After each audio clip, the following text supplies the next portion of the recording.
Hi friends, ಎಲ್ಲರಿಗೂ ನಮಸ್ಕಾರ. Gagan cooking ಚಾನಲ್ಗೆ ಸ್ವಾಗತ. ಹೊಸದಾಗಿ ನಮ್ಮ ಚಾನಲ್ ನೋಡ್ತಾ ಇದ್ದರೆ ಸಬ್ಸ್ಕ್ರೈಬ್ ಮಾಡ್ಕೊಳ್ಳಿ, ಹಾಗೆ ಪಕ್ಕದಲ್ಲಿರೋ ಬೆಲ್ ಐಕನ್ ಕ್ಲಿಕ್ ಮಾಡಿ.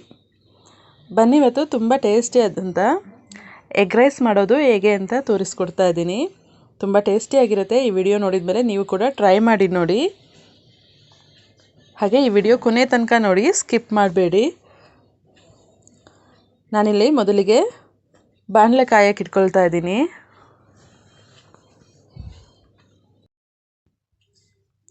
ಬಾಣಲೆಗೆ 3ರಿಂದ 4 ಸ್ಪೂನ್ ಆಗೋಷ್ಟು ಎಣ್ಣೆ ಹಾಕ್ಕೊಳ್ತಾ ಇದ್ದೀನಿ. ಎಣ್ಣೆ ಕಾದ ನಂತರ ಈರುಳ್ಳಿ ಒಂದು 3ರಿಂದ 4 ಆಗೋಷ್ಟು ಸಣ್ಣಗೆ ಈರುಳ್ಳಿ ಕಟ್ ಮಾಡ್ಕೊಂಡಿದ್ದೀನಿ.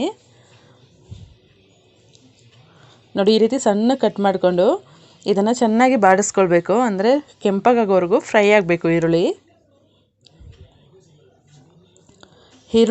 ಫ್ರೈ ಆಗ್ತಿದ್ದಂಗೆ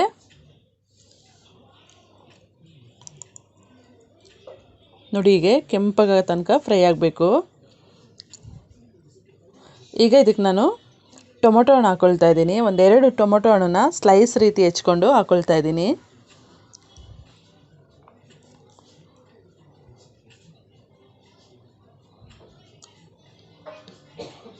ಟೊಮೊಟೊ ಹಣ್ಣಿಗೆ ಸ್ವಲ್ಪ ಬೇಗ ಸ್ನ್ಯಾಶ್ ಆಗಬೇಕು ಅಂದರೆ, ಬೇಗ ಬೇಯಬೇಕು ಅಂದರೆ ಇಲ್ಲಿ ಸ್ವಲ್ಪ ಉಪ್ಪು ಹಾಕ್ಕೊಳ್ಬೇಕು. ಉಪ್ಪು ಹಾಕೋದ್ರಿಂದ ಬೇಗ ಬೇಯುತ್ತೆ ಟೊಮೊಟೊ ಹಣ್ಣು.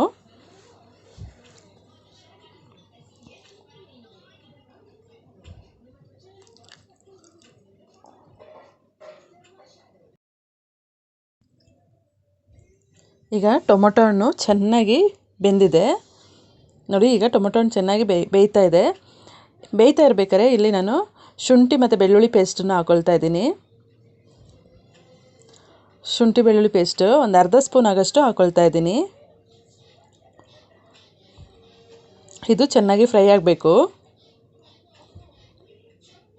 ಈಗ ಫ್ರೈ ಆಗ್ತಿದ್ದಂಗೆ ನಾನಿಲ್ಲಿ 2 ಹಸಿಮೆಣಸಿನ್ಕಾಯಿ, ಹಾಗೆ ಸ್ವಲ್ಪ ಅಚ್ಕಾರದ ಪುಡಿ, ಒಂದು ಅರ್ಧ ಸ್ಪೂನಷ್ಟು ಅಚ್ಕಾರದ ಪುಡಿ, ಅರಿಶಿನ ಪುಡಿ, ಹಾಗೆ ಧನಿಯಾ ಪೌಡ್ರು ಇಷ್ಟನ್ನು ಹಾಕ್ಕೊಂಡು ಚೆನ್ನಾಗಿ ಮಿಕ್ಸ್ ಮಾಡ್ಕೊಳ್ತಾ ಇದ್ದೀನಿ. ಧನಿಯಾ ಪೌಡ್ರು 1 ಸ್ಪೂನು, ಅಚ್ಕಾರದ ಪುಡಿ ಅರ್ಧ ಟೀ ಸ್ಪೂನು, ಹಾಗೆ 1 ಹಸಿಮೆಣಸಿನ್ಕಾಯಿ, ಅರಿಶಿನ ಪುಡಿ ಇಷ್ಟನ್ನು ಹಾಕಿ ಚೆನ್ನಾಗಿ ಫ್ರೈ ಮಾಡ್ಕೊಳ್ಬೇಕು. ಹಾಗೆ ಇಲ್ಲಿ ಗರಂ ಮಸಾಲ 1/4 ಟೀ ಸ್ಪೂನ್ ಆಗಷ್ಟು ಗರಂ ಮಸಾಲ ಹಾಕ್ಕೊಳ್ತಾ ಇದ್ದೀನಿ. ಜೀರಿಗೆ ಪೌಡ್ರು 1 ಸ್ಪೂನ್ ಆಗಷ್ಟು ಹಾಕ್ಕೊಳ್ತಾ ಇದ್ದೀನಿ. ಹಾಗೆ ಕೊತ್ತಂಬರಿ ಸೊಪ್ಪು ಸ್ವಲ್ಪ,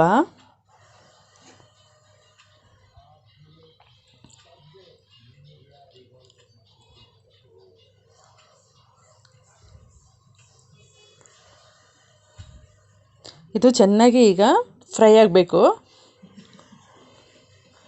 ಚೆನ್ನಾಗಿ ನೋಡಿ, ಈ ರೀತಿ ಚೆನ್ನಾಗಿ ಟೊಮೊಟೊ ಹಣ್ಣೆಲ್ಲ ಫ್ರೈ ಆಗಿದ್ಮೇಲಿಂದ ನಾನಿಲ್ಲಿ 2 ಮೊಟ್ಟೆ ತೊಗೊಂಡಿದ್ದೀನಿ. 2 ಮೊಟ್ಟೆನ ಈ ರೀತಿ ಹಾಕ್ಕೊಂಡು ಹಾಗೆ ಸ್ವಲ್ಪ ಹೊತ್ತು ಬಿಡಬೇಕು. ಮೊಟ್ಟೆ ಜಾಸ್ತಿ ಇದಾಗಬಾರ್ದು, ಪುಡಿ ಪುಡಿ ಆಗಬಾರ್ದು, ಹರಳಾಗಿ ಸ್ವಲ್ಪ ದಪ್ಪ ದಪ್ಪ ಆಗಿ ಇರಬೇಕು.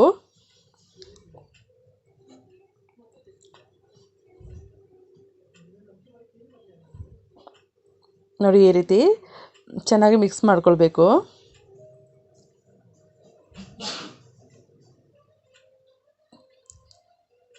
ಇದಕ್ಕೆ ಬಿಸಿ ಅನ್ನ ಮಾಡಿಬಿಟ್ಟು ಒಂದೇ ಒಂದು ಬಾಕ್ಸ್ ಅಷ್ಟೇ ಅನ್ನ ಹಾಕ್ಕೊಳ್ಬೇಕು.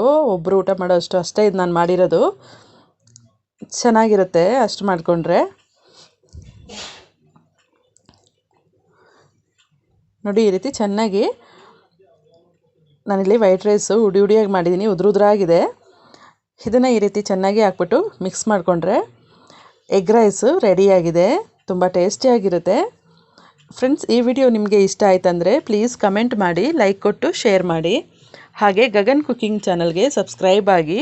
ಈ ವಿಡಿಯೋ ನೋಡಿದ್ದಕ್ಕೆ ಎಲ್ಲರಿಗೂ ಧನ್ಯವಾದಗಳು.